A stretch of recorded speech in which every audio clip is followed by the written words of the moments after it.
Arteta! What a strike! What a screamer! Zola! And a fantastic goal! Arsenal back in it! And here's Limpar, lines it up, finds the net. Arsenal in front. It's time to find out if a podcast after a 3-0 win can still break down into a massive argument. This is the Arsenal Vision post-match podcast. My name's Elliot Smith. You can block me on Twitter, Yankee Gunner. Hey, look, we got all kinds of fertile ground here for giving me a raft of shit. We've got Thomas Partey bossing it in central midfield. Not that I ever didn't like Thomas Partey, but let's not get into that. Point is, that's what people think I said, and so that's an opportunity to get on me. We've got Cedric providing an assist and playing really well. Another opportunity to have a go, as they say. We've got all kinds of things. We have Granit Xhaka, who I think it's fair to say there are different opinions about the performance there. So yes, it was a thrilling win that we will celebrate and possibly devolve into a huge argument. So I hope you will stay tuned to that.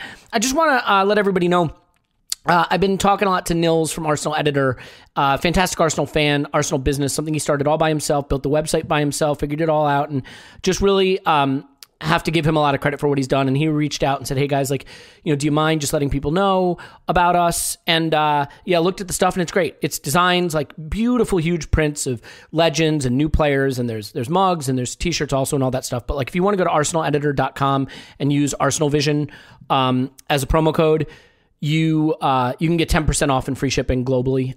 You can also shop for it at arsenalvisionpodcast.com/shop. I just put all this stuff on our website because I'm just a huge fan of what he's doing. So, I mean, Arsblog gave me the idea. Is that one Nils from the Arsenal?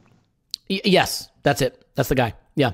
And you so can use that. Yeah, use that. And so the one Nils, one Nils to the Arsenal Editor. Moral of the story is just, when Arsblog started like supporting Arsenal businesses, which is such an important thing to do, it really got us thinking. So we will certainly think of find other businesses that we can spotlight, and we really want to be a positive influence in the community to the extent that we can be. And having said all that, Paul, who has already introduced himself, is on Twitter at Pause My Pants. Hello, Pause. Woohoo! Clive's on Twitter at Clive PFC. Hello, Clive. Hello. Tim, who was stuck talking to me on the Instant Reaction Pod, has had it with talking about Arsenal. He never wants to do it again, so he's not here. Scott will be on with an Analytics Pod this week. And I will just say, since Tim is not here, we're doing the Instant Reaction Pod, and we're talking about the Cedric assist, how it was almost over the line. And I shit you not, live on the podcast, Tim breaks out, it's like the 1932 FA Cup where Newcastle had a goal that shouldn't have been allowed, or Arsenal had a goal that shouldn't have been allowed because the ball went over the end line and the camera angle, and I'm like stopping him, like, all right, stop making this up. Nope, it's a real thing that he knew about from an FA Cup tie in the 1930s. So yes, like his brain is just a huge Arsenal computer, and it's all very troubling. Be honest, Clive, did you know about that one? Karma's not always instant. That's all I wanted to say. Was that what crossed your mind when Cedric played that pass, the 1932 FA Cup tie with Newcastle? No. Clive might have been around for that one, but I wasn't. No, okay. No, I wasn't, mate. Not that right. one. Look, a couple of years later, I was. Let's dive into it. We can get into the individual performances in a minute, and I've already sort of highlighted, jokingly but seriously, a couple that need to be discussed. But I want to talk about the first half a little bit. It's so important when you look at these games, I think, to really analyze them objectively, not necessarily with the hindsight of what the outcome was. And I think at halftime, there was a bit of concern, right? There was a little bit of concern. And I'm sort of torn because I actually think the concern in this case was maybe unwarranted. I mean, we had 7 shots, 1 big chance. They had 1 chance that was nothing. We were controlling the game and we were carving them open. So I think that there was cause for optimism, but certainly it was not as good as what we saw in the second half. And Clive, I'm curious if you have a thought on maybe, was the first half maybe a little better than it was given credit for, or were there some things that maybe we weren't doing that we needed to tighten up to get the goals in the second half?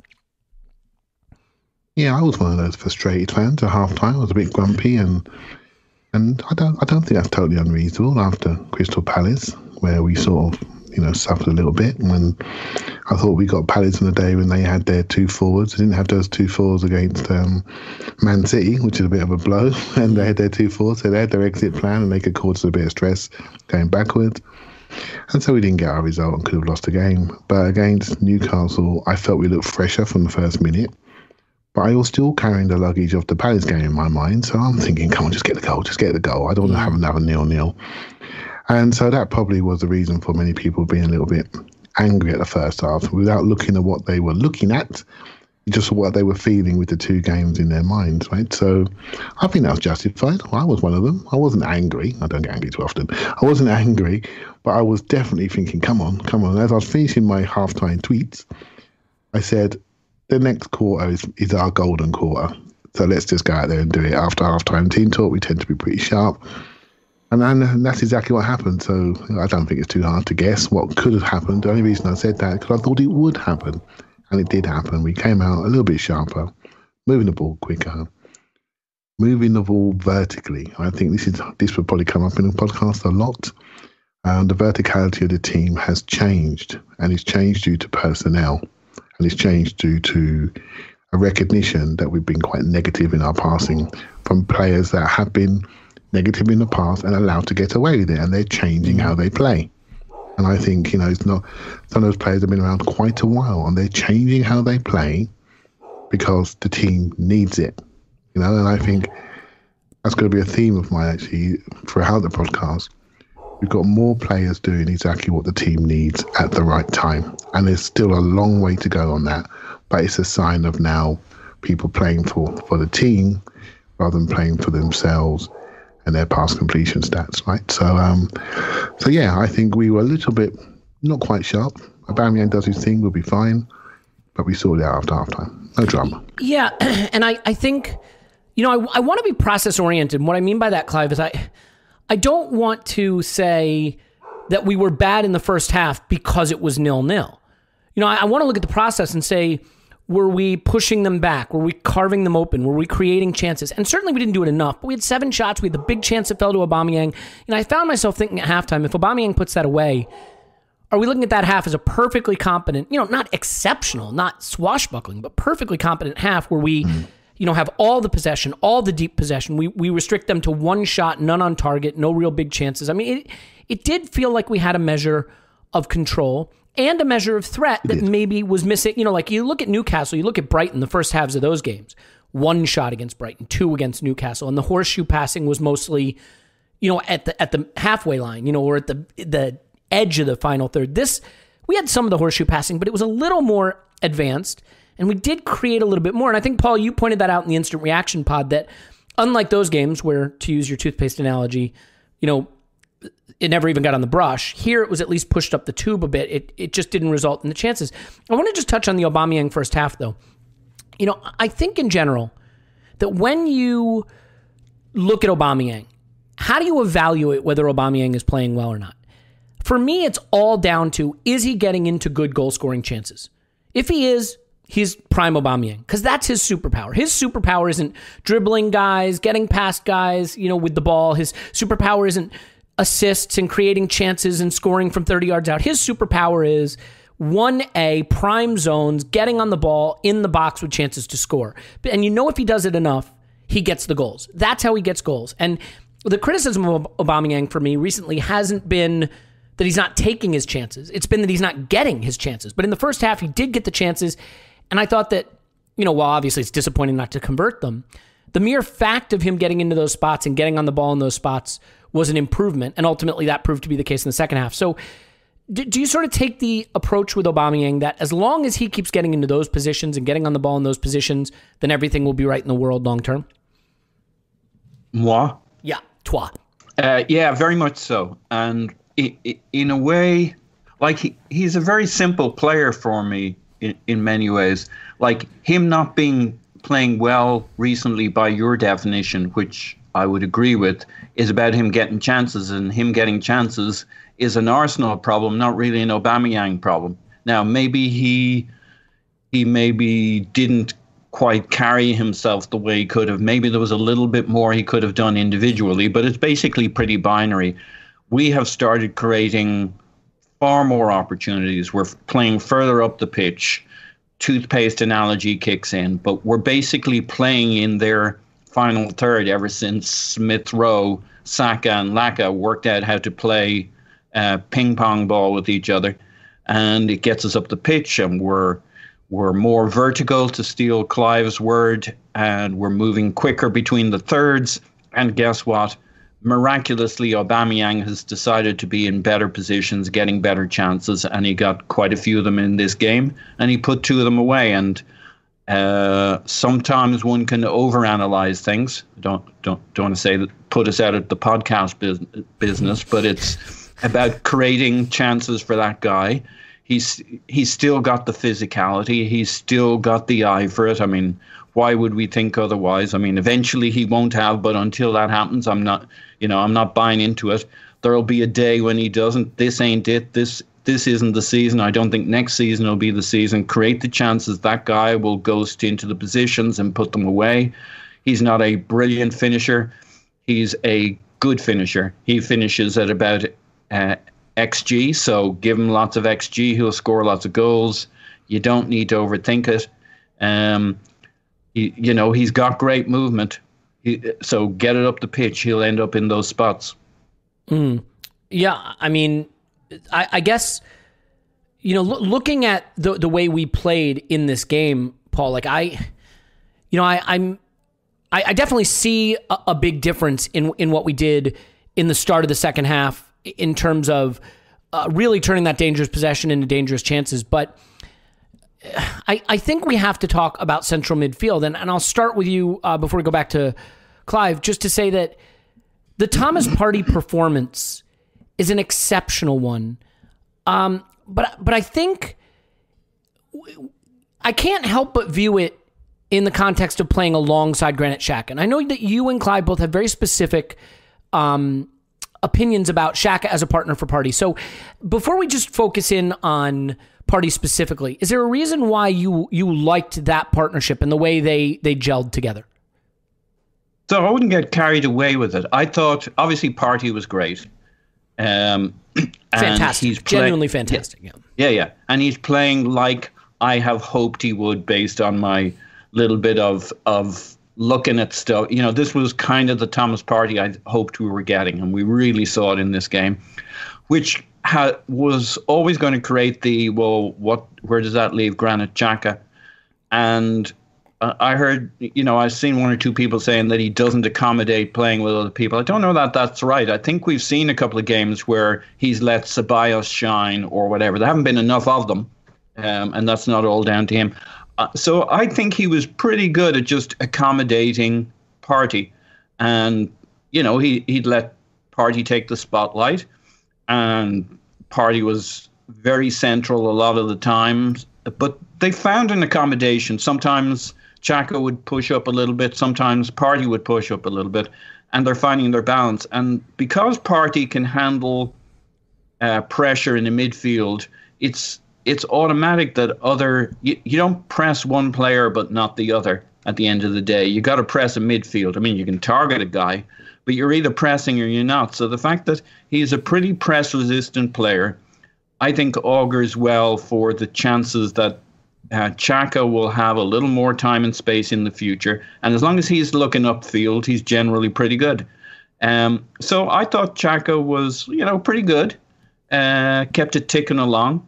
Let Partey do his thing, and overall it was a very functional pair of pivots. And I know a lot of people kind of got stuck into Xhaka for various aspects of his game, but Xhaka is always going to be Xhaka. There's going to be things he's a little ploddy on.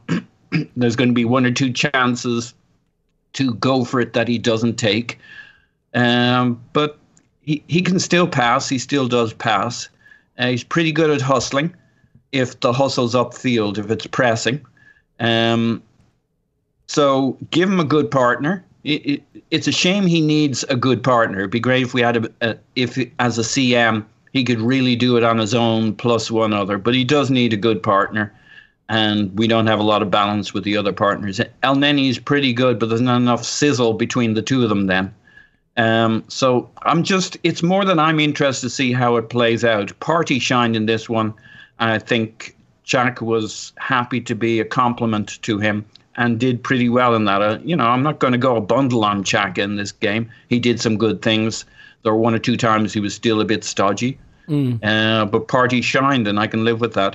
Yeah. I mean, it's a fairly beefy, muscular midfield too. Okay, one of them ain't that quick, but you don't look at them and say we're going to rough them up.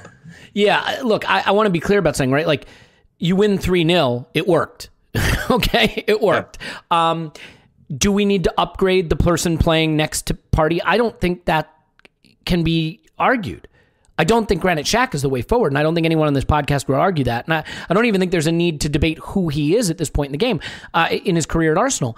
I think, Paul and Clive, I'll turn it over to you to kind of expand on this, but the issue for me is I look at the game when it was 0-0, and I look at the game when it was 1-0, 2-0, game state kind of stuff.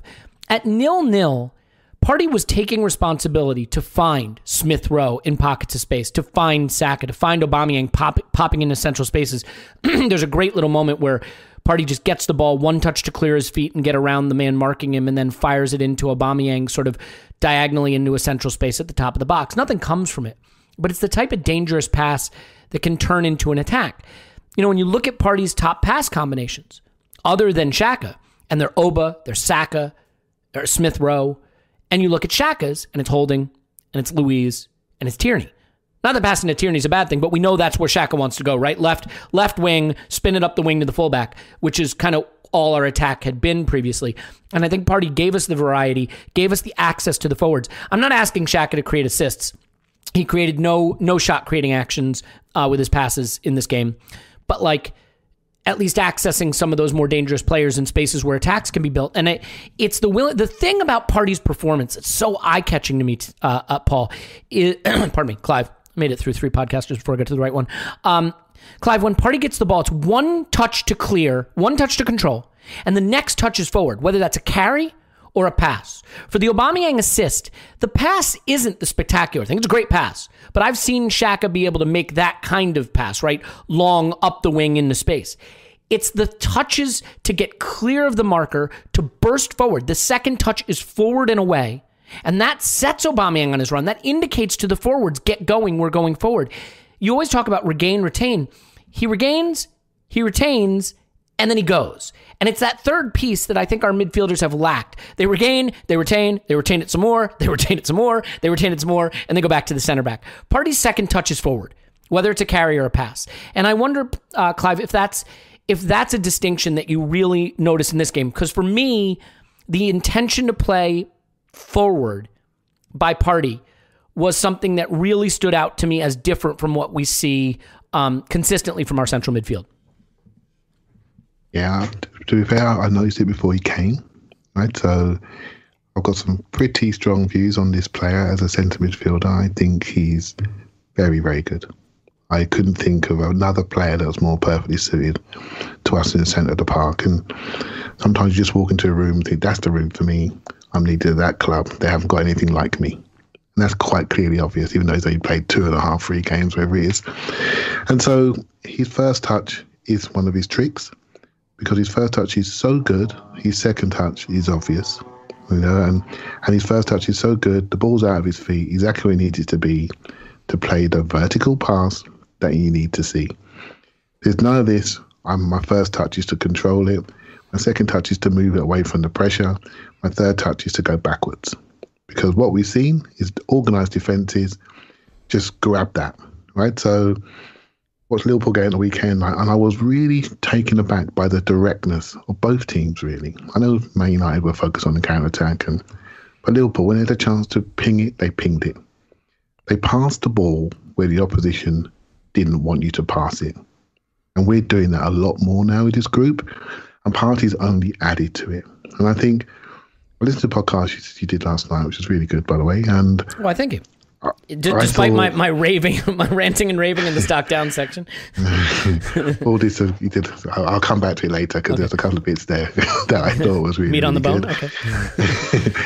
And I do think there needs to be a little bit of clarity about the type of player that we bought. I know there are issues around, particularly from the stats community, around the wherewithal about buying Partey, but I look at it from a footballistically kind of thing. I look at it that we need this player. Yes, I'd love him to be 24, but he's 27, but we need him. I look around the league, I don't see anyone better than him in that role. I generally don't. I really mean that. And this will come apparent if he stays fit we will not want it. We will not want anyone else in our centre midfield real quick. Want to get used to him. And so I know there's an argument there, and it's a valid argument around spend, where you're going to be in 2-3 years' time. It's a valid argument. But football-wise, we have basically got a 27-year-old Thiago. The way he receives the ball, he hasn't got quite enough disguise, but the way he dominates the pitch of his presence, knowing where the ball's going to drop, knowing where it's going to be, his calmness on the ball, how he makes other people feel calm. And it was really interesting because before the game, I was worried about Xhaka, but not massively. But I felt in one of the earlier games, it may have been Leicester, he tried to take over the show. So I was worried about the two alphas playing together.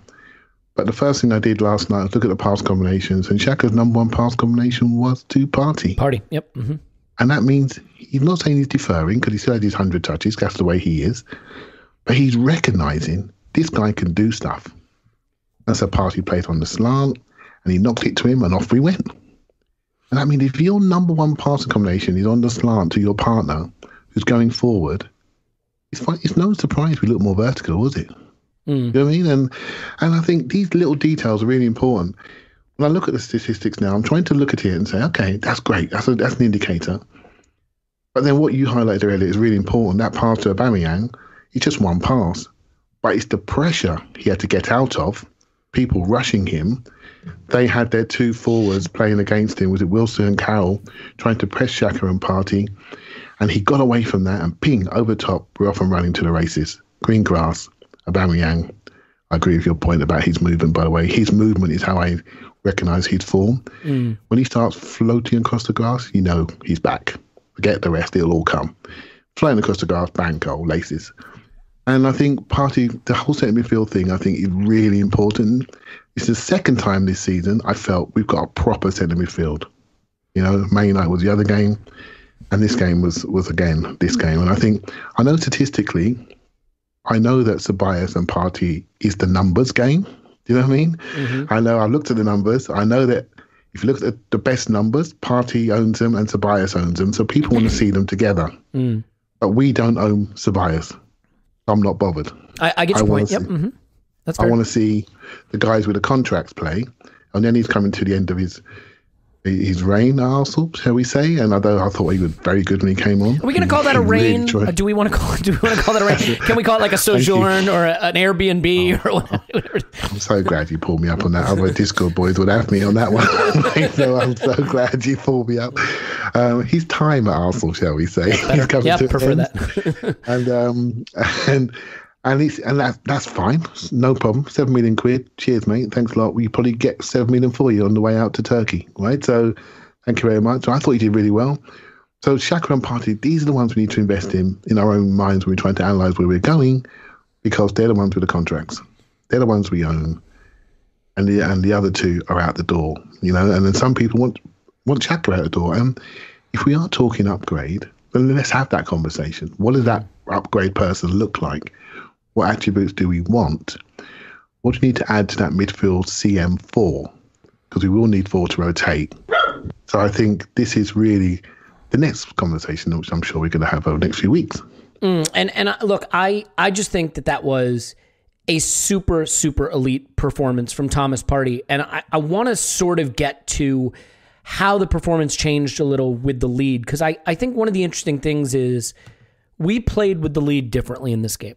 We played with a joy. We played with an excitement. We played with players who wanted to go get into the box and get another goal. They wanted the third. They wanted the fourth. They wanted the fifth. I think that Newcastle were beaten, and that was clear. You know, we have this incredible statistic about the percentage of our goals that we score right after halftime, which is good. I said this in the instant reaction pod, but I think it shows that Arteta is coaching them up at halftime, and that coaching is making a difference. And you just see the way the team isn't measuring every pass so carefully, isn't being so nervous about conceding at the other end, the game isn't going to be so tight. The first half, as much as I thought it was an improvement, it still had that tightness, that unwillingness to just sort of crowd the box and go get a goal and play with that joy that we had with the lead. And I understand, by the way, it's easier to do that when you're 2-0 up and comfortable, but we sort of need to find... Do you think that was a major change, Elliot? Do you think that was the major change, that the instantaneousness of the passing, was that the thing for you that you saw just after half time? Yeah, I mean, I definitely think there was some of that. And I think, look, it is it is. We had 20 shots in this game, but we did have the 7 shots and the big chance in the first half. So the first half, I just thought it lacked, again, like you're saying, urgency is a word that we use too much. I don't know if it's urgency. I think it is a willingness to put more resources into the attack. Cedric started to get forward more in the second half, which allowed Saka to come a little more central, where he was a little more devastating, I felt.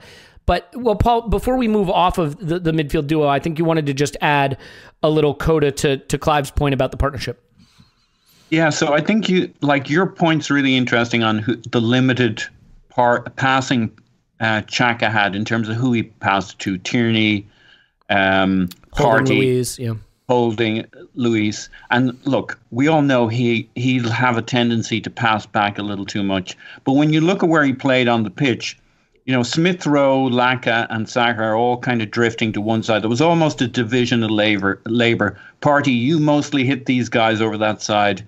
Xhaka was playing it up through Tierney and to Alba a bit, and that was basically his side. Of course, there's no demarcation that stops you doing something different, and occasionally Xhaka would ping it to the other side, which he does for the third goal, actually. He opens up that whole side, and they play up that side with a little discontinuity in the middle of it before Cedric's running in along the baseline there. So I think I'm not saying you're not right. You are right. I think one must understand that, yes, it's partly his limitation, but also on the job description for the day, that was who he was supposed to hit.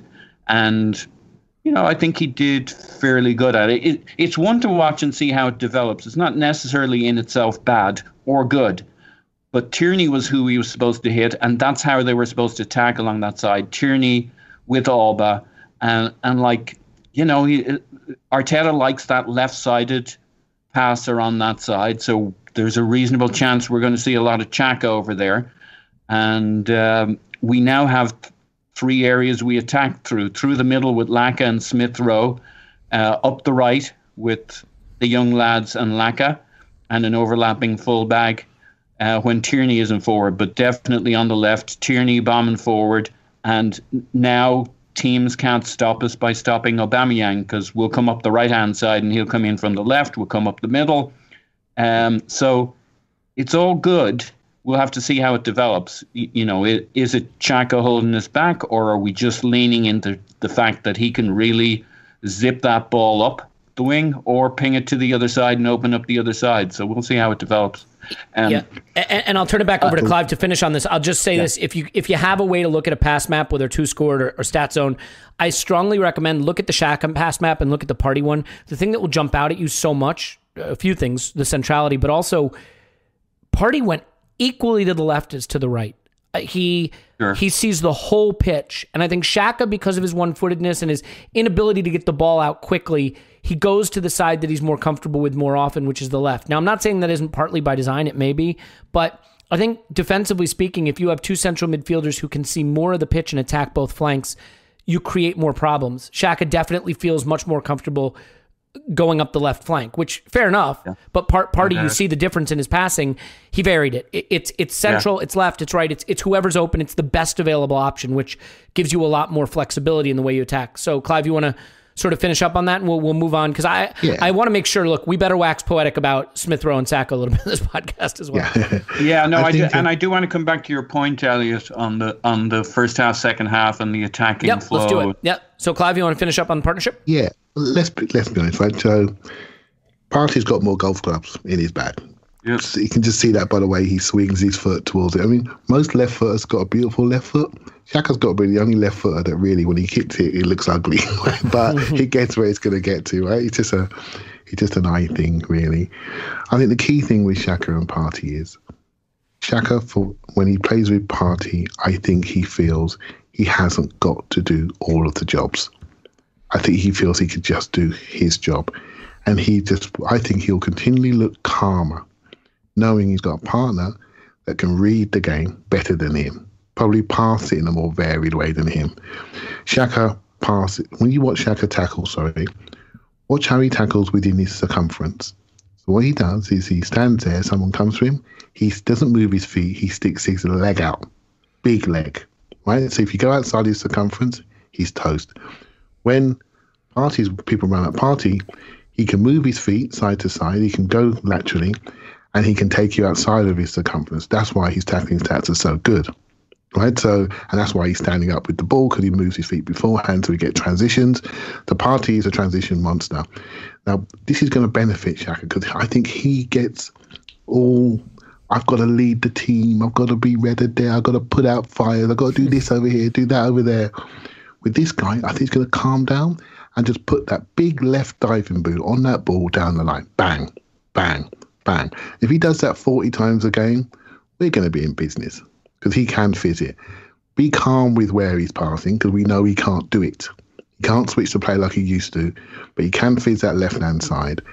And it's okay, because we've got someone else now that can do more with the football in more situations, under pressure, not under pressure, chips, fades, switches, verticals, a whole lot, right? So it's all good. It's a team game, right? It's all good.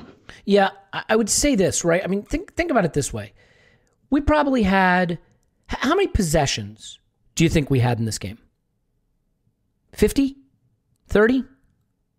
How many times do you think we had possession in the game? I couldn't even really hazard a guess, but it's got to be around that amount, right? Our possession percentage, you mean? No, just number of possessions. You know what I mean? Number of times we had the ball in the game, right? You have a possession, I have a possession. How many do you have? Yeah.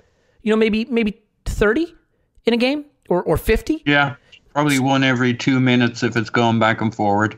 Yeah, so let's say you have 40, 45 possessions or so. Think about this for a minute. You got to get a goal with one of those 45 possessions, or ideally, in this case, 3 of those 45 possessions. So, you know, every possession is a chance. Now, every single possession, there's an opportunity to score a goal. It may take prime Messi to find it. It might take prime Francis Coughlin. It's so easy, okay? Got to get a Francis Coughlin dig in there just to trigger Paul. But here's where I'm going with this. I know it feels like I'm going around the bend, but just hear me out. I think the frustration I had with Xhaka, especially in the first half versus Thomas Partey, is the number of possessions where an attack was on, an opportunity was there, and his unwillingness to play the ball, or his inability to play it correctly, or the time it took him to get it out of his feet, lost that opportunity. And there's only so many. So there was one where Aubameyang is in acres of space on the left. And it's the pass, you know, if Shaq is going to play, it's the pass he should be able to play, right?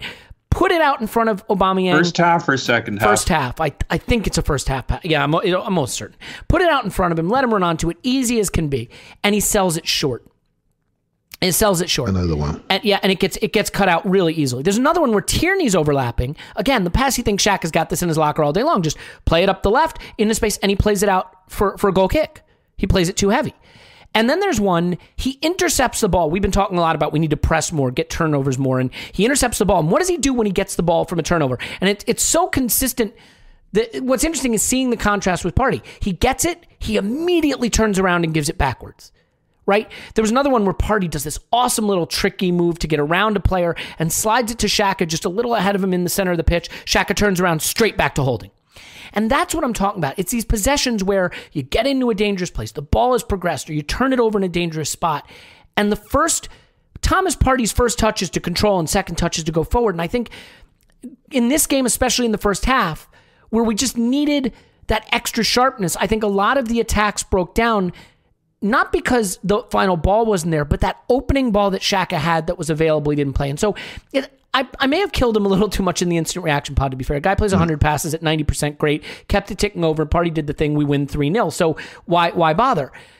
I think it's that looking at the way Granit Xhaka played when we had the lead, he is a good time player, Clive. He was on it, he's spinning it around, he's kicking it with confidence, it's getting where it needs to go on time. But at 0-0, I felt it lacked that accuracy, that timing, that weight, that sort of penetrative quality that we got from Partey. And so that's all I'm saying. I'd like to see more of what I saw from him up 2-0, up 3-0, when we're at 0-0, and those attacks are breaking down because we're not getting it quite right. So, you know, and again, let's be clear.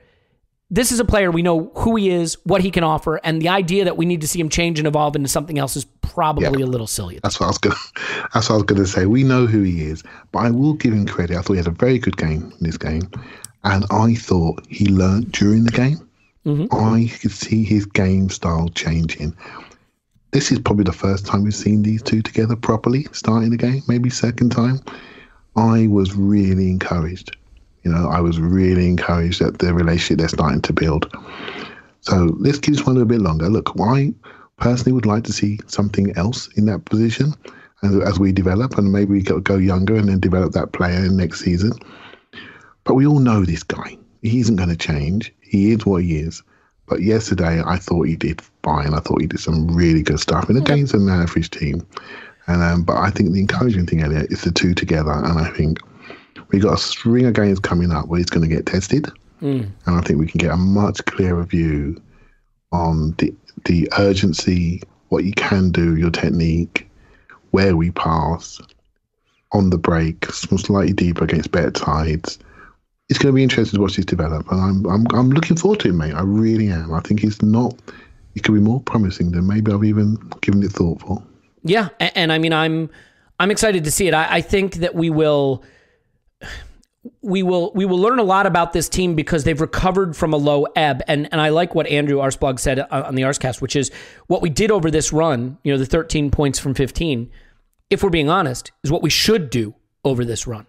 Right? I mean, we did what we needed to do, what we had to do. That doesn't mean you take it for granted, certainly not from where we were in our low ebb, but we did what we needed to do. So now we get to see, does this get confirmed as a renaissance or does it get rejected as a renaissance over the run of games coming up where, and I will read it out later, but we have a really tricky run coming and we've got all the players in. We found some things out. We found this 4-2-3-1. We've got Thomas Partey back in, Smith Rowe and Saka kicking on, Martinelli now available. So a lot of signs point to stonks rising, and we will see if the stonks continue their bull run as we get into this tough period. And as we finish off just on this period, I mean, Paul, one thing that you asked me is what was different second half.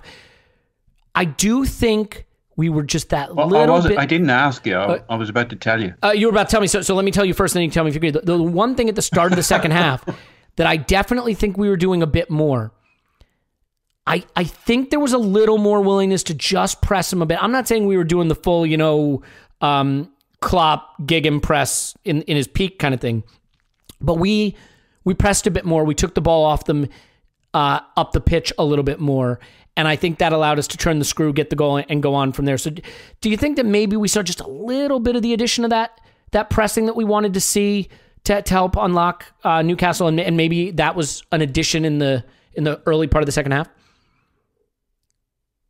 Yeah, I mean, I joked. I don't actually see that much difference in the first and the second half apart from results. There was a bit more zip. There was a bit more tempo. We were a bit more aggressive because we had to be, right? We didn't have 90 minutes anymore. We had 45. We're a little fresher because we just, like both games we start, or both halves we start fast. The first minute or so, I know you can't really talk in minutes, but fuck it.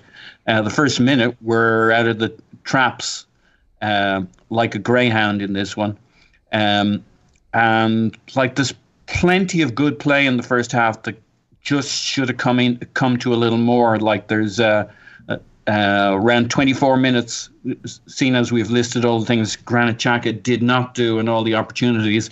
He wands one in from the left and pings and hits Smith Rowe, who has a lovely first-time touch, but unfortunately there's nobody ahead of him. There's lots of good moments in the first half that could have turned into something like the second half. We just give it a little bit more zip in the second half. It's that whole tempo thing, which is that mysterious thing. I mean, if you could just say, oh, well, we changed this one thing, they'd all be at it, but we just zipped it more with a bit more tempo, a bit more movement. We leaned into it a bit more because we had to. As time goes on, you've getting closer and closer to nothing left to lose because a draw wasn't an option for us. And we were a little bit more and more aggressive, and people assumed the ball was coming and made the run. That's the only difference I can really see between the first and second half. We committed more to it. People assumed the run would be made and made the pass more aggressively. But they're pretty close, the first and second half. The first half's good. I've looked at it again. It's a good half. We looked like a team that's about to get into the penalty box and score. And in the second half, we get into the penalty box and score. Yeah, and that's fine with me. I think we pushed a little bit more up the pitch. I think Cedric was able to progress the ball pitch a little more, just get into more advanced positions. But overall, I do agree. I think the extent to which the first half was lamented and the second half was celebrated maybe is a greater chasm in terms of the reaction than in terms of the actual performance. So while we are talking, can I add one last thought as I wrap up, which is like one of the questions was, can Arteta actually coach an attacking team? Is he any good at attacking play? Can he coach attack? And I don't know if he can yet, but we're attacking at the moment and we look pretty zippy and I'm enjoying our football. Is that because of the players we're selecting rather than the coaching? I don't know. I guess we'll find out over time, but we seem to be in attack. You know, it was, do you see the Monday Night Football analysis, the Neville and Carragher? No, I try to avoid any analysis that could leak into mine and sound intelligent. Yeah. You might enjoy this. Did you see it, Clive? Oh. He's just full on ignoring. I did. I saw some of it. I saw the Smith Rowe bits, and Arsenal fans should go back and sniff it out because it was really enjoyable to hear them wax lyrical about our play. And yeah, it was funny that they picked on Smith Rowe, but he was that's where they spent their time. They were talking to him, analyzing him. They absolutely fucking love him. Yeah, and we're gonna get. On the attack piece, I think. I've never bought into the Arteta couldn't do attack. What I want to know is how we're going to attack. What's going to be our attacking style? Are we going to be a halfway line possession team like City, or are we going to be a pressing team, counter-pressing team? I'm not sure what our attacking style is yet, but we're just seeing our signing play. We're seeing a bit more transition, seeing a bit more verticality. Seeing the front four diamond with one fullback normally joining, although sometimes it can be two. So we're seeing 5 up in that way. So we're starting to see the start of his team, I feel. When he first came in, with a 4-2-3-1, the very first thing he did. He's spoken, not to English press, but he's spoken about being a 4-3-3 team eventually. That'll be interesting. I'm looking at Man City, they're 4-2-3-1 at the moment. People are playing a double pivot a lot more. Let's see, right? Let's see what style we turn out to be. Let's not put too many things out there because it changes on personnel. This guy Smith Rowe, none of us have talked about him in August, about being this player. So things happen that can change your thought process. You got something in your throat, Paul? You can just mute your microphone, buddy. We all liked him, but none of us could see. Well, I did. Well, let's put it this way: I could see him being. Paul, just take a lozenge, man. It's fine. Sorry, Clive's trying to make a point. We're just having. Yeah, sorry. Go ahead. Yeah. And so things happen, don't they? Things happen. We know none of us were picking Saka for the right-hand side, even though he scored against Wolves, for example. Right-hand side. I can mute you. I can literally do that, Paul. Sorry. Go ahead, Clive. Yeah. So, and I think this is what happens. Sometimes it just changes in football. Right? What's in front of you changes your thought process about how you want to set up your team, based on players' forms, based on their simplicity of their game, based on how they mesh together. And I think there's much more to come. I'm still not convinced about our skipper being on the left. I'm still not convinced about that. I think the left sider, for example, but it's going to be so. I cannot wait to see this settle down into something consistent and sustainable with backup to the first choices, and where you don't lose the style and you show a different side to your attacking face. So it's so much more to come because we've got so much housekeeping to do in the squad. But yeah, I can't wait, man. I must admit, I can't wait. I will tell you this. I hope that the players show the kind of perseverance that you showed in trying to make your articulate and eloquent point, while Paul tried to make sure that everyone was aware of his omniscience, and I chimed in with inane humor. So I do appreciate you pushing through that awkwardness to make what was, in the end, ultimately an important and well-stated point. Look, I want to wax lyrical about the young players. I think that is a really important thing to do. What I don't want to do is wax my privates. And I think it's pretty clear that would not be something that any of us would want to engage in. And most of us don't. I mean, some of you do. Some of you listening, maybe you wax. And, God bless you if that's what you want to do. I don't know if you're allowed to do that right now with the shutdowns. So maybe your situation needs to be resolved. If you're not waxing, then, it's probably just the rusty old razor in the shower situation. That's no fun. So I'm going to make this painless. Literally, this advertisement and the experience. Go to manscaped.com, put in promo code ArsenalVision, get the Lawnmower 3.0, get 20% off and free shipping. Send me a picture of it. We'll talk about you on the podcast, or send me a picture. Don't send me a picture of the shaved privates. Just the lawnmower. I want to be clear. Let's make sure we not get into bad territory here. I'm not looking for any dates. At least, my wife has expressly rejected that proposal. So yeah, let's keep this safe and sound and personal and private, because that's what this is about. Look, I have the product and I use it. Not that you want to hear about that, but what I will tell you is the way I used to have to do that stuff before was horrible. It was horrible. It was something that I did the dumbest ways imaginable. And now I have this thing with this awesome battery that never cuts, it never pulls, it has this awesome ceramic blade, the battery life is long, it works in the shower. So look, if you never want to hear me do this again, there are two ways. First, you can sign up to our Patreon and get ad-free episodes, and then you never have to hear about privates being shaved. Or you can just go to manscaped.com, promo code ArsenalVision, get the 20% off, get the free shipping, and tell me enough. I've done it. You can shut up now. Which is something that people shout at the podcast when I'm talking generally. So why should this moment be any different? But yeah, it is really just an awesome product that you'll love. I mean, at the end of the day, this is easily the most awkward sponsorship to have to read about. But if you really think about it, your eyebrows, your chest, your privates, whatever it is, you do it. You groom the stuff. So you should have a tool that's designed for grooming it. It just seems obvious. All right, manscaped.com, promo code ArsenalVision. These are getting weirder. And they will continue to get weirder until you just go ahead and do the thing. Anyway, guys, is that enough of that? I think, hopefully. Oh yeah. What? I mean, easily one of the most awkward ones so far, right? I think it's up there. Okay, look, let's get into Emil Smith-Rowe, and I'm going to start with Clive because Paul did not see this coming, didn't really know anything about the player, and I think it's fair to say that he should collect his thoughts about him since this is just the first time he's even thinking about him or hearing about him. So, Clive, there is a moment in this game where Thomas Partey plays it out to Emil Smith-Rowe on the left wing. And he's in acres of space. And I think Partey may have sold him just the tiniest bit short with the ball over the top. No problem for Emil Smith-Rowe. What does he do? Takes a first touch, beautifully off the outside of his boot, forward, right? Just caresses it forward so he can continue running in stride, full speed. It leads to him cutting it back to Aubameyang for a shot that goes, I think, over the bar on his left from the top of the box. His touch is so clean. We haven't had a player that pops up between the lines like that with a clean touch. We've had one, but we're not going to bring him up. It changes everything. The way he is able to manipulate the ball to get him turned and facing and moving forward. The way he sees the options that are there and disguises it. He disguises his passes really nicely. The goal for Saka, I mean, when you make that look easy, you think it's easy. But he splits two defenders with the cut back to the penalty spot.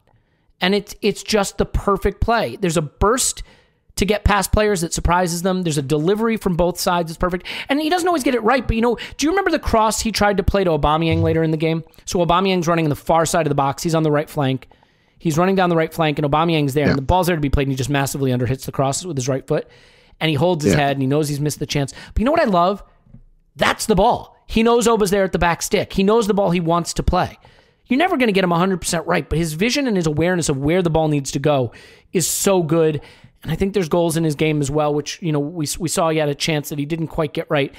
So, as much as I love Thomas Partey, and I think what he's doing right now is transforming a part of the pitch that was a real weakness for us. What Emil Smith-Rowe is doing between the lines, I think is a piece of the puzzle that no one has been able to solve over this last season like he has. I couldn't be more impressed with him. Do you want to disagree with any of that, or enlarge the praise for him? I need the party bit. You don't need to bring him into it. No. I love what Partey's doing. I'm saying as great as he's been, but Smith-Rowe, one's a behind the ball footballer, is the connector, and one's the player that he's going to be passing to. Right, so So Smith, I did a little thing with one of my YouTubers today, and the YouTube title of the Smith-Rowe video was a mixture of intelligence and technique. I thought that basically sums him up, right? So there are many decisions in any game of football, but he seems to make more right ones than a lot of players that are much older than him. His ability to take the ball on the right foot at the right weight to make the next thing easy for him makes the game look so easy. You look at him shuffling around the pitch, sprinting 1 minute, diving at tackles the next minute, left, right, centre, back of his centre mids. I said one a few weeks ago, he does exactly what the game is required. He does exactly what the game requires. I've got no reason to change that thought process, and I don't think I'll ever change it, because he has got football IQ, game intelligence, whatever you want to call it, he's got it. And it's just little things. Like, for example, Keane's got the ball, he's being pressed by his winger, he pushes it to the left touchline, he's under pressure, he's sprinting to the ball. Now, I know, with my football head, to play a short pass can be very difficult when you're at 100 miles an hour. You really want to fade it over the top. Smart players know, you know what, he needs me to go long. He goes long. Ball drops at his feet. Everyone thinks, that's great. That's intelligence. He knows the stress his teammates are under. He knows I need to be available for them in a certain way, which allows continuity. They did a brilliant thing on the Monday Night Football. I won't repeat it too much, but again, everything's one touch, which gives the man on the ball time to do his stuff. One touch football. That's been the mantra through Arsenal's academy for years. We've got away from it with the first team. One touch, two touch max. It allows people time on the ball, separation to do their things, continuity. He just plays really intelligent football, and there's no point in going to. It's a sort of football. He's going to translate. He's going to get better at it as his body develops. That cross-field pass, Elliot, he'll make it. He will make it. He will make that because he's got the power to make that pass. You know, that 40-yarder switch play. Once you start switching play from left to right or right to left, everyone's in trouble. Because at the moment he's playing a rat-attack game, a short space game. Get it, move, get it. Once you start switching it, because he will develop. He's obviously young for his age physically. He will develop. And once he starts smashing it 40 yards one side of the pitch, the other, everyone's in trouble. He can switch point of attack. He can start shooting from the edge of the area. He can get it out of his feet, bang, shot like Maddison. You know, there's much more to come here. At the moment, he's just rat-a-tatting, connecting us. There's much more to come as he grows. And it's just nice. So we just need one or two more like him, don't we, really? Because I don't want to see him stop playing with a groin injury for 3 months because we've overplayed him. Yeah, we need to get people like that, those intelligent footballers that allow us to be the team that we know. Most people grew up with the Arsene Wenger era. This is a player, we said it before, 2008 Arsenal, slot him straight in. Where do you want to play? You know, you can rotate with Clive and Riziki and all the rest of it. Very, very easy. Very, very easy on the eye. And intelligence. Football's becoming a game now about what you do and how quickly you do it and when you do it. And he gets it. He gets the modern game. You can't break these teams down with slow thought process. Very quick, very sharp. Really, really enjoyable. Really enjoyable to watch. Yeah, and I enjoyed this performance as I've enjoyed most of his performances, but I think there's an interesting dynamic developing here, and I want to get your take on it, Paul. And just so everyone knows, while Clive was making that incredibly articulate point, was Paul listening in rapt attention, hoping to add to what Clive has said? Sure, that's one thing he could have been doing. What he did instead was find a tweet from December 17th, 2019, showing that he said Emil Smith-Rowe would become a star because that is something that he wants to be sure that we know. So everybody please go find that tweet, like it and retweet it. We'll make Paul feel really good. And I just want to say condolences to Karl Marx, who in the reply to that tweet says he's trash League One level. So Karl, thoughts and prayers, mate. Paul, one thing that I do think is interesting though is, other than your awesome tweet showing your prescience, is that...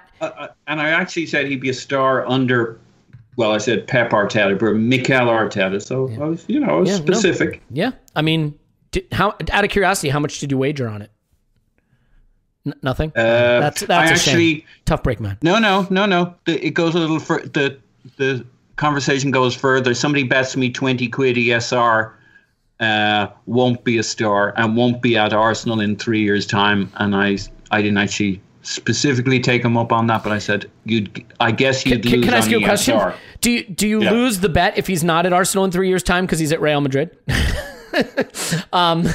Technically, you would lose that. All right, listen, Paul, one of the things that I think is interesting from a dynamic standpoint, though, is one of the players that he exchanged the most passes with is Bukayo Saka. He did a lot of work up the right-hand side. You know, his passes were to Saka and to Cedric. Especially in the first half, we see him operating on the right-hand side. And I'm wondering, do you think that's by design so that Tierney can kind of play the left-sided overloads a little bit? It gets Aubameyang free on the back stick. You know, we seem to have this thing with Oba where it looks like Arteta wants Aubameyang to be on the weak side, on the far side, to come in and get chances that way. And obviously the big chance of the game for him that he misses in the first half comes from that kind of build-up. Or do you think it's more that Smith Rowe wants, is finding ways to get closer to Saka? Because, I mean, obviously Saka more of a high touch combination player than Aubameyang. What do you think is behind the extent to which Smith Rowe is operating more in the right half space, more in the right wing than on the left? Yeah, I mean, the picture I have in my mind, I think most people have, which is Smith Rowe, Saka, Laka knocking it around to each other. And like when I look at his touch, I kind of thought he played a bit more centrally than he did over the last few games. And then I kind of thought, well, how did Ozil find a space? And he found it off to the wing. So when I went looking at his touch maps, he's actually quite Ozil-ish. He'll spend his time on both wings, but the wing he's spending way more time, and you see much more density of his touch map in much more groupings of his touches where he's kind of pinging it around is on the right, where he's going to get that quick, Tierney's going to bomb up and down. Aubameyang is not a high touch player. All the quick touch stuff that really suits him is going to come from Saka, Laka, Cedric in this case. Bellerin's really good at that, supporting that 1-2s and triangles. We've seen that. So that's kind of how they worked it out, and that's going to suit Partey because he's the quicker of our two CMs. He's right-sided, so he's going to provide the support for that. So I think we're going to see more and more of that. But yeah, Saka and Smith Rowe have an understanding and use that on the right. Tierney, Auba, and Xhaka in this case, and whoever our left centre back is with Mari or Gabriel, are going to mine that left side, and they'll ping some stuff around the middle with Laka to open it up. But we now have two wings we attack on, and it's very clear Smith Rowe is a key component there. I mean, he definitely goes to the left and plays a support role, as he does in the scenario you talked about before, where he was running backwards to receive the ball and set up the goal. So he's got flexibility, he's got range, but he does have a favourite side. There's no two ways about it. Yeah, I mean, I'm trying to decide if that's by design, if it has to do with wanting to get them to combine. I mean, do you have a feeling about that, Clive? Because Saka and Smith Rowe have struck up this easy partnership, and it works so well. Obviously, the irony is that it's Smith Rowe from the left supplying Saka in the center for his goal, but overwhelmingly, Smith Rowe operated in the right half space and exchanged passes with Saka out on the right, either in the wing or the half space. So do you sense that that's a design or just an instinct? No, I think he's more comfortable on the right hand side. For his youth career, he spent a lot of time as a right winger, and then he moved inside a little bit later. I always thought, when we were predicting players, I always thought he might end up as a right number 8.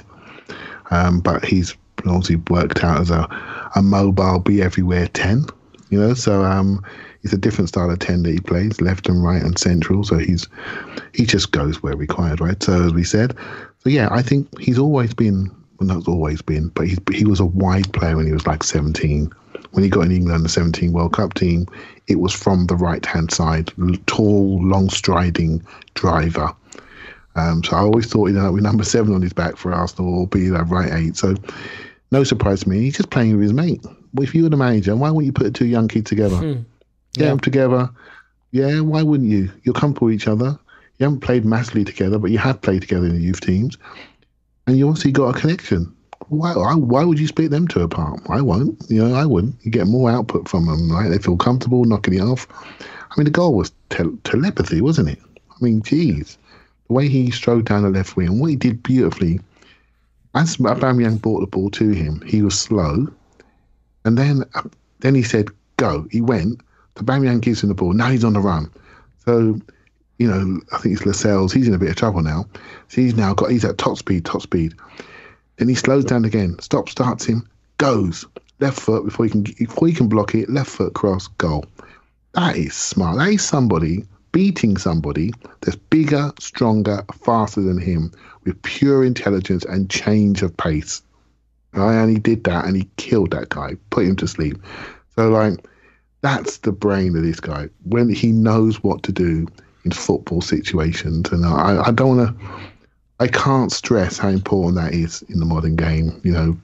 We watched players just last week make bad decisions on the pitch, bad passing, not make the squad this week. Do you know what I mean? And then we watched Joe Willett play in a situation where he plays in a frantic academy way, where he wants to do too much, and he's not been seen on the pitch in the big games for ages. This kid comes on, and he's just like, oh, well, this is all right. I know what to do. The ball's here. Left foot, back foot, front foot. Left foot on the run, first touch, whatever you want. What do you need? I can do it. Well, yeah, sorry, go ahead. It's just lovely to watch people that understand the game and then can apply what they've learned in training into games. And that is a dream for a coach, or a dream for the academy. They must be watching academy coaches to develop these two players in particular. They must be beyond proud the levels that they're reaching. They must be. Yeah. So the only thing I was going to add to that is just that, it is such a coup. I mean, for lack of a better way to put it, it is a coup to have a potentially world-class playmaker who's 20 years old and a potentially world-class end product laden forward, for lack of a better way to put that. There's probably a much better way to put that, who's 19. Then the other one in Martinelli, who's a teenager. I mean, that fixes a lot of problems. I know I'm redundant and repetitive, and I've said this before, but you almost can't screw it up. It is such a coup at a period where we have so many questions about the squad building at Arsenal and so many questions about the direction of the project and where it's going and how we get out from under some of the mistakes we made. And suddenly you've got essentially three teenagers. I mean, Smith Rowe is just gone 20, who all look world-class in some of the hardest positions to find. Martinelli, a potential 9, and certainly can be a winger. Saka, a winger. Smith Rowe, a playmaker, all at the same time. I mean, it is extraordinary. One thing that we should touch on a little bit here, though, Paul, and it really impacts two things, which is the Maitland-Niles conversation and the Bellerin conversation, but it's the role that Cedric plays. I don't think this is a masterclass from Cedric. I think it is a professional, good, solid performance, and he gets a real nice assist for the third goal, but he does it playing a little differently than Bellerin, and this is what I kind of want to focus on. When you look at the Bellerin pass maps, when you look at the Bellerin influence maps and all that stuff, Bellerin wants to come into a more central position. Now, I've always felt that was the role he was given, especially when we were playing the back three and he was playing almost like a pseudo midfielder. Now I'm kind of convinced just who he is, and Clive turned me on to this. Bellerin's first touch with his right foot is interior, right? He comes central with his first touch. Cedric is willing to stay wide, stay outside, drive to the end line, keep the width. And what it does is it pushes Saka closer to goal, closer to the box. Saka got a lot more possession, a lot more opportunities to get into the box, top of the box, central, and he's looking for his shots. There was the one kind of a wild shot he took at the top of the box, but I love that he took on that responsibility, got there, one touch, hit it, playing a little bit like Pepe in a way, just in terms of finding spots at the center of the box, the top of the box to get into. But part of the way that happens is by Cedric staying wide of him. And Cedric gets his goal doing something Bellerin almost never does. I don't think Bellerin had one pass against Crystal Palace that came from deeper than the top of the box, whereas Cedric had a few crosses from there, including the assist to Aubameyang. So that to me, more than Cedric being exceptional, because I don't think he had this exceptional quality where you sit up and take notice. He had a couple really nice, skillful moments. He had a little nutmeg back heel that Arsenal put out on Twitter today that was awesome, and he had a spin move. It was a good performance. But it's the keeping of the width and the willingness to drive beyond the forward.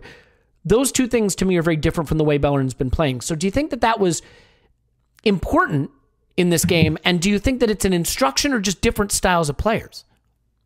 Okay, so that's interesting. I hadn't quite thought it through, but I mean, for sure, as I pictured the game, Suarez, you know, he does hang to the touchline. More in the second half, by the way. In the first half, I felt he was more restrained, stayed back a bit. Yeah, and he does have a beautiful whipped cross. And like, now that we're getting 4 men in the box, crosses where we're like, oh, that guy never hits any of his crosses. They never find anybody. Well, they start finding people when you get 4 people in the box instead of 1 or 2. And you're wondering why you ever bother. But he can whip a cross, which won't hurt him from wanting to stay out on that touch line. It allows Saka to drift into that pocket inside. So that all works well. You know, Bellerin having a tendency to cut into midfield. I mean, I think Bellerin's pretty clever and finds nice triangles regardless. But having that width there, certainly something that Pep would have enjoyed, I think. And like, the other aspect of it is we scored 2 goals basically from cutback FC, but quality cutbacks, both of them intelligent, both looking for the man. Cedric was one of them. Smith Rowe for Saka, another one, where like they were specifically looking for their man. And I think Pep would greatly approve, as we're talking about Arteta coaching attack. And yeah, Cedric had, as you said, in the second half, had nice moments. He does have quick feet. I've been puzzled why he's been so poor in recent times. I thought, you know, you and I disagreed a bit with him at the start, where I said I thought he was doing okay, and you weren't quite rating him. And then maybe in the middle, I'm like, well, I'm going to stop arguing for the guy because I just thought he was playing poorly. And then suddenly he pulls this game out of nowhere where we can both, he's playing well enough, we can both get our head around the idea he might, you know, on his day, he might be okay. This was a good performance. And he did show some skills, and his passing, he had a few clever passes and mid-range passes. It does give us a different look to Bellerin. You know, I'm not going to go away from Bellerin. I like him in the attacking third, but the one thing Cedric does in particular, I think, is that whipped cross. So getting 4 men in the box, I like that, and he should be the better defender. We need to test that out at Arsenal. We've got a tough run coming up, and defensively, we may need somebody who can stay switched on and can do the business defensively. And not all these games may suit Bellerin, so we might get to see more of this. Yeah. Clive, I'd love to get your thoughts on the fullback issue, and maybe we can weave it into just a quick discussion of Maitland-Niles, who at this point, you know, I mean, we don't have to go back to the summer and say what we should have done, what we could have done, but it certainly looks like the exit is more likely than a turnaround at this point. But do you want to first touch on what Cedric maybe added differently, and then you can absolutely have a go at the Maitland-Niles situation? Okay. Yeah. I think Bellerin is I'll go through the fullbacks, right? It's a position that I look at a lot. My son's a fullback, and centre midfield was where I used to play. So they're the 2 areas that I really focus on a lot. And so Bellerin is a very forceful, front-footed fullback. He drives. He's got a wonderful passion for the game. And he puts himself into really high-risk areas, into what I call forward areas. Sometimes that's really good, like in the cup final when he got fouled for the goal, etc. And sometimes I think, mate, just hold back. You're blocking our forwards. You know what I mean? And I think this is what Cedric does really well. He supports the forwards in different angles. He's got neat feet, a bit more technical ability to create different passes. Again, Bellerin is very straight-lined, but when he goes, he really goes. Do you know what I mean? He's a problem. It's not saying it's a negative. It's a style thing, you know? Now, Bellerin's personality to play in big moments is greater, in my opinion. And sometimes you can almost see Cedric's play what I call mid-table crosses. Get it, whip it. Sometimes he's good. Sometimes we need to build the play a little bit more. I think he did that really well yesterday. I think there was a couple of occasions he almost put a ball in, but he thought he waited and recycled with Saka and Smith Rowe, and off we went to go again and got a much better shape crossing from there on in. So he's learning the phases at Arsenal. Maitland-Niles now is what you call a defensive progressor. He's not an offensive progressor from wide areas. I don't think his issue is not defending; it's switching on attacking wise. When you've got time and you're in an easier game, and we need you to do things in attacking phases of the game, your accuracy and the way you bend your standing leg and frame the ball to your passing is correct needs to be on point. This is why if you look at Maitland-Niles' history at Arsenal, a lot of these best games have come in the most difficult games. Liverpool, City, the Chelseas. You know why? Because he's forced to defend one-on-one a lot more in those games. And his worst games have been in the flat track bully games, where he's got time to think, where he can switch off when it's too easy for him, what he thinks is too easy, and he's not caring about the simplicity of passing to the nearest man in those easy games. Put him against Salah and Mane, he's probably the best one, right? So again, it's just that he was caught out on the day, on his left foot, in a day where he had all the space, the whole ground, and he didn't use it very well, didn't adapt, and we didn't adapt around him. And now suddenly he's out the building. Well, I don't agree with that. I think Arteta's challenged him. Say, how much do you want to play for this team? And that is exactly the right thing to do. Smith Rowe is showing an example of a young player coming in and basically ripping the shirt off of a £200,000 a week player in Willian. He has ripped it off his back. Said, see you later, mate. You sit down and you can watch me put a tracksuit on. And Maitland-Niles got the same attitude. I've got to come in and exceed expectations. Paul made an absolutely brilliant point last night. He said, he looks too happy not to be playing. I thought, bingo. There you go. I've called him in the past, I've called him a groupie. He looks happy around the players, high-fiving and celebrating. You're not in the team yet, mate. Focus, get in the freaking team. You run faster than anybody. You can tackle everything. Do the simple stuff. Play so well, you can't be ignored. He's the player I would love. Him and Pepe, the two. You always hear me talk about these two players. Not because I think they're world class, because I want to get hold of them. I want to tell them what they need to do. Shaken baby syndrome.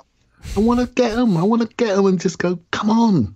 You're right there. You're at Arsenal Football Club. Are you going to jog it away? You're going to jog your career away because you can't be bothered to look at the ball at the right of your feet? It's not about technique. It's about focus on your technique. Focus on it. I would love 20 minutes talking to him to make sure he doesn't mess his career up. Because people only remember the last pass you make. They forget the fact that you've had to play on your wrong foot. They don't care, mate. No excuses. You control your game. You control your game by what you do off the ball. Get your body shape right when the ball comes. Work harder in preparation before the ball comes to your feet. Work harder having a picture over your shoulders. Do these things because you can do it. You've just forgotten and you're not doing it often enough. And it's costing you. It's costing you. And when you're not sharp, you haven't played for a month, you have to focus on all of the basics, the fundamentals, just scanning over your shoulders every 3 seconds, knowing where your picture is as the ball's coming. These things are important. I just want to tell him because I think it's a shame that a 29-year-old on 65 grand a week on a free transfer on a deal, we mustn't talk about a deal because the player played well yesterday, is going to kick him out of the club potentially. And that is a real shame in my opinion. But it's football, right? It's not kindergarten, it's football. Top level elite football. If you want to end up at Birmingham City or Brighton, you're on the way, mate. You're on the way. You can change it by how you play and how you show people you want that shirt. And that is the competition you need in the squad. We haven't got to sell someone because they've had a bad game. Yeah. Look, it is also the fact that stocks rise and fall, right? Like players look like they're trending in the right direction and then it doesn't happen for them and they have to be moved on. And, some Rob players... Holding, great example, Rob Holding. Yeah. How many times you heard me say he can't, his feet are clay and the rest of it, and now he looked like bleeding Maldini last night. You know what I mean? Really good. Yeah, and like my concern about him recently has been more his distribution, and some of the passes he played yesterday were like he lobs one into the backcourt for Saka to run onto. Just beautiful. I have to do a double, triple take to make sure it was him. Yeah, look, it is easily the case that Maitland-Niles could go on and have a great career somewhere else, and he may very well do that. The problem with any of these conclusions is some of them are just situational. it doesn't fit what the club wants to do, not the right player for the way the team wants to play. There's all kinds of factors here. I don't think Cedric Suarez is as good a player as Hector Bellerin. I could be dead wrong about that, but the one thing I will certainly acknowledge from watching this game is that Cedric Suarez did some things in this game in terms of the spaces he occupied and the way he wanted to play fullback that facilitated our attack a little bit better than some of the ways Hector Bellerin has been playing fullback. Now, I am a guy who sees the positives of Bellerin's performance, and I know there are people that are exasperated by that, but I can acknowledge that maybe keeping the width, driving to the end line, overlapping Saka and letting him get more central, those things are important and things that maybe Bellerin needs to look at and start to add to the way he's playing if that's not just a pure instructional thing. So we'll see. I think as we start to sort of move on from here, Paul, one thing I want to finish up with is just the idea of how we played with the lead. There was definitely a joy in this game and in the West Brom game about the way we played with the lead. Even with the 1-0 lead in the FA Cup in the extra time, we played a little bit more joyfully. I think, I hate to use the term handbrake. It's not only is it the old sort of Wenger canard, but it's very narrative driven, but there is a sort of hesitancy, a nervousness at 0-0 to the way we play, where the final ball isn't sharp enough and the runs aren't aggressive enough, and there isn't just that desire to go play. And then you watch it 2-0. Everyone wanting to get on the act. Everyone wanting to get their goal. Seeing that Newcastle were beaten. I mean, how much of this is mentality? How much of this is a style thing? We've seen Arteta with a lead shut it down, sit deep, defend a lead deeper. We didn't do that in this game. I don't know if that's just because this was an easier game for us and Newcastle quit, or if he's decided to take a different approach. But the way we played with the lead in this game makes me think that we should be, it sounds so obvious, we should push to have the lead more. But you see what I'm saying, right? That that extra aggressiveness to get that first goal and be able to play from the front and have more space to play and more joy to play. I think you get a lot more out of this team that way. Do you see a big difference just in the mentality and the dynamic of how we played with the lead versus at level terms? I do. I think Newcastle were shite. And having that little bit of extra space to play into encouraged us. But I also think there's something different going on here in that we got... I think it was a pretty healthy first half, a pretty attacking first half, not as fluid as we wanted, not as clicky as we wanted, but we were playing football that whole first half. Here we are playing 90 minutes of proper attacking football, and we haven't done that a lot this season. We've been waiting to put together even one full half of attacking football. So I think it's really encouraging that we got 90 minutes where we went for it. We could have dialed off after 2 goals or 3 goals. Aubameyang had to go off to take a poo at whatever that was, 75 minutes or something. But he wanted 3 goals. He should have taken one not for the team. I'm not sure what the expression is. He probably should have found a quiet spot near the corner flag and stayed on the pitch, because there was a 3rd goal in this for him, and he's never got a hat trick for us. Everybody else who got on the pitch was looking to get a goal or 2. So right through till the end of this game, it was basically, let's go for it. Let's play our football. We kind of maintained that. And I don't know if up till now there's been challenges in terms of getting the level of fitness. But I think a lot of it is, once you're starting to click, football is more enjoyable. Things aren't as tiring. It's not as much of a slog. For us to get a goal 10 games ago or 7 games ago or 6 games ago was such a fucking chore that you might go 2 or 3 games just trying to create enough situations to score a goal. And now it's this fluid thing, which is a payoff for all the good work you're doing building up to it. You're getting these continual payoffs, and it incents the team to keep playing in a particular style. It's a lot more fun attacking than defending. And so I think there might be something to that. Obviously, we're about to run into a team or two who maybe won't give us the option to attack for long periods of games. But against teams like this, been a long time since we put together two good halves of attacking football where it looked like we should be scoring goals every 10 minutes. And certainly I think if you look at the first half again, knowing that goals are coming later on, you'll think that's a pretty good first half, and you see it click up a gear in the second half, and you definitely think in the second half, we're going to get a goal every 10 minutes. Yeah. I it's so hard sometimes when you see a team that's been in the throes of such disarray play with like a verve and a joy and a effectiveness, and then trying to connect the dots and post hoc come up with a reason for it. It is definitely the case that people, myself included, go too far on saying there's no talent in the squad when it's losing and saying that these are world-class players when it's winning, which kind of leads me to the last point, Clive, and I think this is really it now, because we've gotten through a run where we went 13 points from 15. And I think it is fair to say that, again, not to constantly just reiterate what Andrew says on the Arscast, but you could do worse things. This is what we should have done, right? This is really what we should have done in games against Brighton, West Brom, Palace, Newcastle. I mean, to be fair, Chelsea is is it an easy game, actually? Well, we can discuss that another time. But now it's Southampton away, United, Wolves away, Villa away, Leeds, Benfica, Man City, Benfica, Leicester away.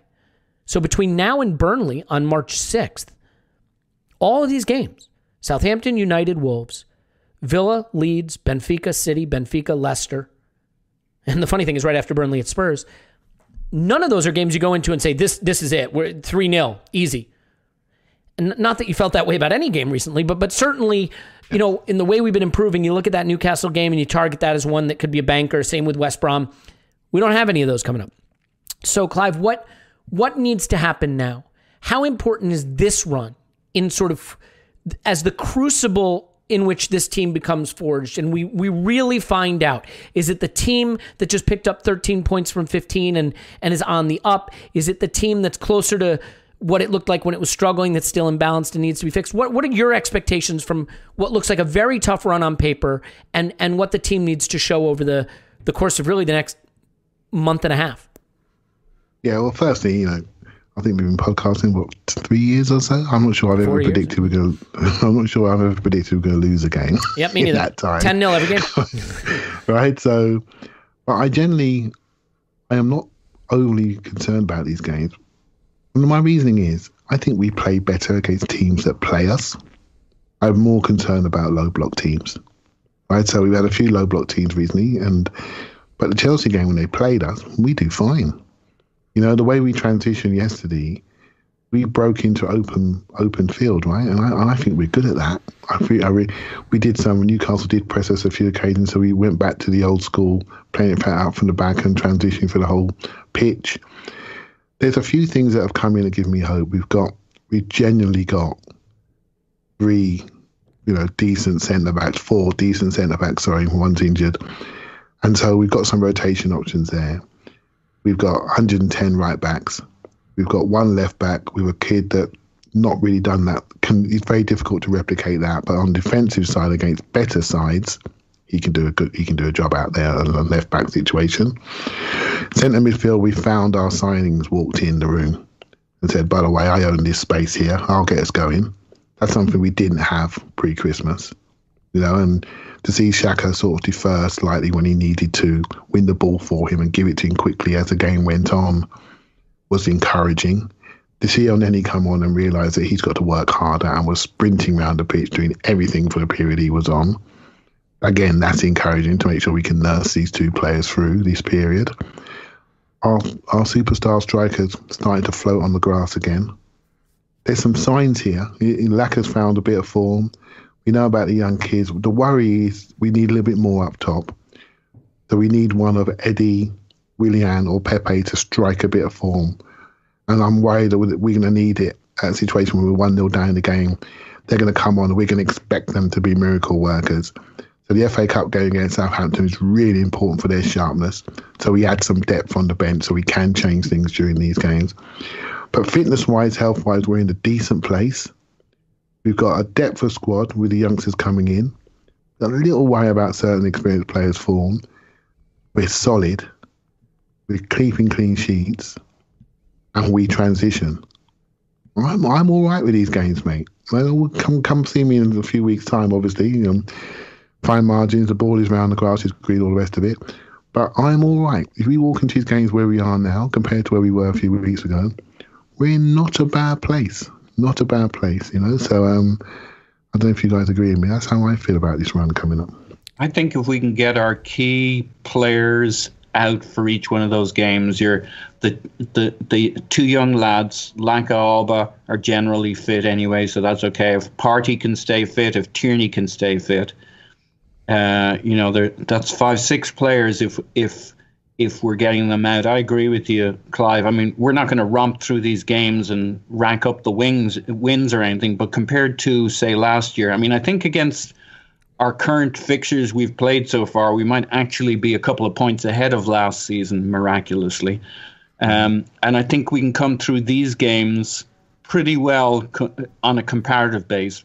We're not going to rack up wins, but we may get reasonable number of points. These are fixtures I think we can look pretty good in with those players if they're available. I think we're going to hurt some teams that we wouldn't have hurt in the first half of the season. There's nobody facing us this time around if those players are on the pitch for us who are going to think they don't have a game on their hands and that we're not dangerous. Whereas 5, 6, 7 games ago, we just didn't know how to score. Yeah. And you know what's interesting, guys? I mean, football is a game where trends take time to emerge, but where opinions take no time to emerge at all. And I, as someone who is opinionated, I concede that's about me too. But like, we did a podcast about, and believe me, I got an earful from people telling me, ha, you didn't want the Willian move after the Fulham game. Because when we started this season against Fulham, Willian had his best game that he's had for us and has not looked a fraction of that player since. There are plenty of moments in football that can confirm your bias, but don't turn out to be, actual impactful realities. They're just moments. And so I think we're going to find out if these, look, there are plenty of people go, say you still don't want the Partey transfer. Well, setting aside that, I think you can distinguish whether a player is a good player and whether a move is a good move. I mean, Lionel Messi is still a good player. You wouldn't want to sign him this summer, right? But I think it's interesting that, the guy has played, 4 or 5 games. He just bossed the midfield against West Brom. We're acting like the Leicester game never happened. Let's see. Let's just take a beat, be excited about the direction of travel. And now let's see. Does Cedric Suarez start one of these next big, tough games coming up? Can Thomas Partey boss the midfield against Aston Villa and turn around a game that was pretty ugly for us the last time we played him? Can these play? Can Smith Rowe at 20 consistently produce elite playmaking performances when the space isn't there, when we don't have as much of the ball? These are the things we're going to find out. And my hope is that, yes, these things will continue to be the case. And my belief is that they can continue to be the case. But it is always a challenge when you have to express your opinion in the moment, but when you don't learn the real truth of the situation until over a stretch of time. And I think that this next month and a half gives us a really, I called it a crucible. I think that's what it is. It is a chance where some of these opinions will be forged in this crucible as well and proven correct or incorrect. But you know what, guys? We're going to come out of this with that Burnley game before the North London derby, knowing a lot more about these players and this team and this coach and where we're headed, is my opinion. And that will have also included, hopefully, progress to the next round of the Europa League in a very, very tough draw against Benfica. So a lot of interesting discussions to be had, and I think interesting conclusions to be drawn over the next 6 weeks or so. So unless you wanted to add to that, Clive, did I hear a quick intake of breath for it? Yeah, no, it's good stuff, mate. But this is the fun, isn't it? Seeing the journey of these players, how they develop, how the system develops, how the relationships develop. Opinions are just a moment in time. Yeah. Right? They're just a moment in time. And then somebody learns something about themselves, maybe eradicates a weakness through coaching or training, and then their opinion changes. We watch Rob Holding, for example, not hit a pass for 6 months. Suddenly he's back spinning the ball into space and it's stopping on someone's foot. I know he's just got his confidence. He's got his shape right. And when he first came, he was a great passer and he lost it. Now he's got it back again. And this is the fun, right? It's not about being right. It's about going on the journey with your thought process. And we're lucky we got a platform for where we can actually talk about our journey and someone can remember what we said and then remind us what we said. Actually, that was just then. And this is now, right? A few weeks ago, this manager was toast. And now he's had 4 wins out of 5. Now, some people are waiting for 2 losses so they can remind us that he's toast and he's crap and we should have never got him. It's up to you how you want to go for your journey. We just got to respect it and that's it. But this is the fun. This is the fun. It's watching these players now get tested by a different set of players. And this is where I do think the coach has got some work coming up. Because now there's a little bit of stability in shape. And I am now looking much harder at him. I wasn't looking at him before Christmas because I just felt there were situations there that was out of his control, what happened in the squad, etc. I'm looking at him now. Really am looking at him now. I think this is a chance for you to show what you can do from a coaching perspective, to get some automatisms, whatever you call them, within this squad. And I really think this is the moment. This is the moment that people should be looking at our coach, because we've got a group of players that are pretty confident. You know, so let's see what you can do, coach. Let's see what you can do. And I'll tell you something. I mean, you just touched on something that struck me. He said, some people wanted him out, and then he's won 4 out of 5, and what are they thinking now? It's almost like what's going on at United. If you could get a United fan off the internet and alone in a room, not that you'd want to be alone in a room with a United fan, and said, are you happy that Solskjaer went on that run? You know what I mean? Because Solskjaer was gone. 1 loss at Everton and he's gone. And now he took but prior to this weekend, he took 28 from 30 points, something like that. Or 31 of 33 points, something crazy. And that's the interesting thing about football, right? You can get on a run and it can either give you the truth of a situation or it can obscure the truth. I'll give you another great example, guys. Anybody remember Unai Emery? Anybody remember the run he went on? Was the run he went on, what was it? What did we do? 26 out of 29 points or something? 20 games unbeaten? Something like that? Something insane? What was it? Do you guys remember? I think it's 22 19. Games. I want to say 22. I don't know why, but unbeaten. I could be right. So was that the signal or was that the noise? Was that the truth of the situation or was that obscuring the situation? Well, in the end, it wound up being the obscuring of the situation, not the truth. And so that's why it's so hard expressing opinions in the moment, because the information in the moment looks so clear and it's telling you such a truth when actually you don't know. And that's why I love this run coming up, because I think we will get a lot more signal and a lot less noise, and it'll be interesting to see how it shakes out. And I hope that what we've just seen is a sign of what we're going to see to come. And I'm optimistic that it will. So Paul's on Twitter, Pause My Pants. Thanks, Pause. 22 games, apparently. Yeah, crazy. I was right. I was right, Paul. and as we all know, the goal is to be right. I've got to be right. Oh, thank you, Lord. The goal, though I have never proven this to be the case, is to be right. You wouldn't know it from listening to me. Clive's on Twitter, Clive PFC. Thanks, Clive.